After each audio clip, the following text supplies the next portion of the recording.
ভারতের জল বোমা ইতিমধ্যে জানেন যে আপনারা যে সিন্ধু জল চুক্তি সেটা স্থগিত করার সিদ্ধান্ত ভারতের তরফ থেকে নেওয়া হয়েছে এবং তারপরই পাকিস্তান এই মুহূর্তে পুরোপুরি চিন্তায় পড়ে গিয়েছে। আপনাদেরকে জানিয়ে রাখবো, ঝিলাম নদীর জলে ভাসছে পাকিস্তানের বিস্তীর্ণ এলাকা।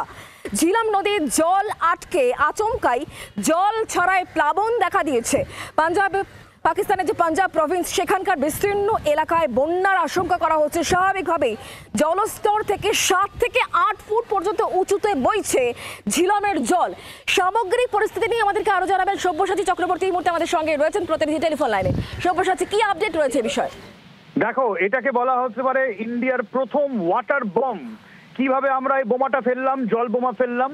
ঝিলাম নদীতে প্রায় 5000 কিউসেক জল বন্ধ করে রাখা হয়েছিল, ফলে হুড়মুড়িয়ে নদীর জলস্তর নেমে যেতে থাকে।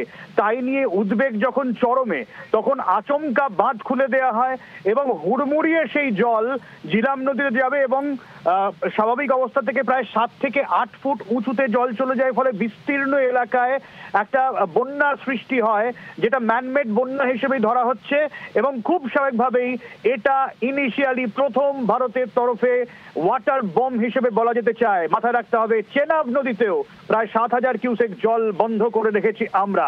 প্রহর গুনছে বলা ভালো শুক্লা পাকিস্তান। বাংলার আওয়াজ, বাঙালির আবেগ, জি 24 ঘন্টা।